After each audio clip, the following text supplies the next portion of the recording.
welcome back to another edition of History in Your Own Backyard. I'm here with Bill, and we are at the Osgood Historical Museum in Osgood, Indiana. Bill, how are you doing today? I'm fine, Rachel. So tell me about the history of Osgood. The O&M Railroad went through Ripley County between the years 1852 and 1854. In 1856, they had made a decision that they wanted a town where Osgood now sits.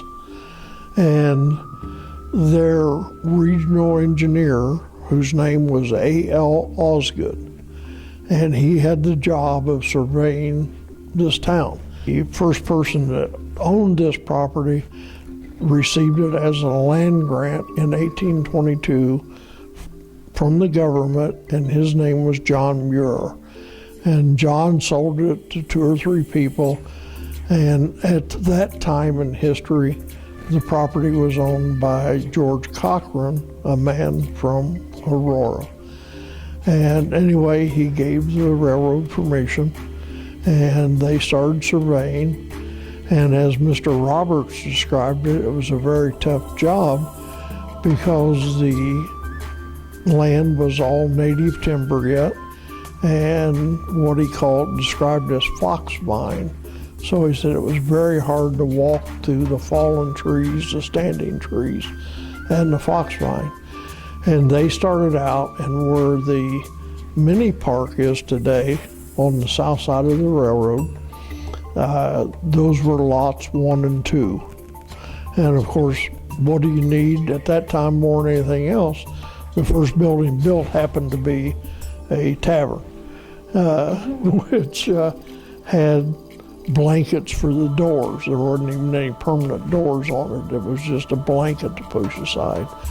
But that's where the lot started, on the east side of the south side of the railroad track on Buckeye Street. They decided that they would name the town after the engineer, and that's how it became Osgood. And then they asked him what he wanted the streets named. And he said, well, let's name them the names of the local trees that grow here. So that's what they did. They picked out, that's why we have maple, sycamore, buckeye, elm, cherry, linn.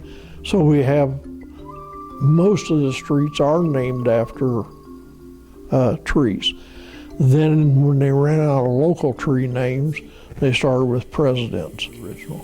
Now we're here in what you call the railroad room, Yes. right? Mm-hmm. So tell me, why do you call it that? Well, the railroad came in, they made the town. That's all there is to it. They made it by what they did. They built a, what was called a round table, where you could turn a train around and head it back the other direction. They had that here.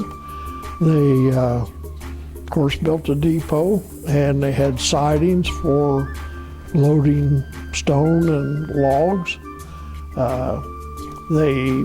When they built the depot, they started running passenger trains. The railroad themselves built a stockyards for cattle and hogs so that they could load them on the trains. So, we're very indebted to the beginning of the railroad. The lumber yards around would receive their lumber by rail. Coal yards would receive their coal by rail. Well, it had to be unloaded in Osgood. And we had large freight receiving areas. And I remember they didn't disappear until in the last 20 years. They still existed beside the track. We had a large ice house that was part of railroad property. So there were a lot of things like that. And when it was a transportation hub, we also had many livery stables and the hotels that I mentioned, because drummers would come in and they'd have their samples, and they'd rent a carriage or wagon or whatever and go out to all the different various stores on the south side of Ripley County and selling their wares. So that gave us 5 taverns and 5 hotels, which was a lot. Because you don't even have that now, right? No, we don't have any hotels now. We have 1 bed and breakfast, and I think we're down to 1 tavern. I think we just have one place. So Bill, is there anything else you'd like to tell me about Osgood? Anything interesting that you left out?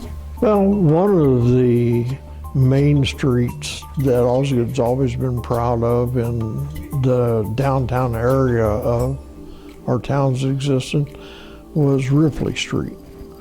Now, Ripley Street runs east and west 1 block south of the railroad track.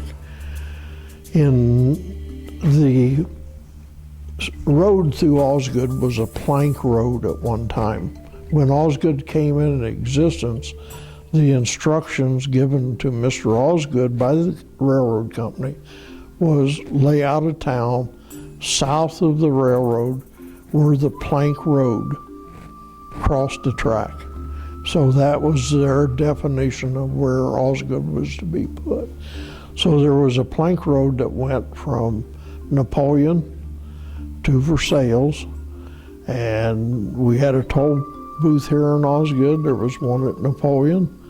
The one in Osgood is a house today, still exists. In 1914, the town took it upon itself to put 2 brick streets in. One of them was 421, or at that time it was 129, or 29 maybe, or 29, US 29, and it went from Michigan City to Madison, Indiana. Paralleled the road, the highway the state put in, and that paralleled the Michigan Road. That was the first road that went from Madison to Michigan City, north and south of the state of Indiana. And that road is about 3 miles west of Osgood. Still exists today, mostly. Most of it still exists. So at that time, in 1914, the town decided they wanted some brick street. There was the brick company here in Osgood owned by Mr. John Stork. He was making brick locally. Those were the brick that were used for the brick street. And a Mr. George Ashman, who owned the largest quarry in Osgood, did the construction.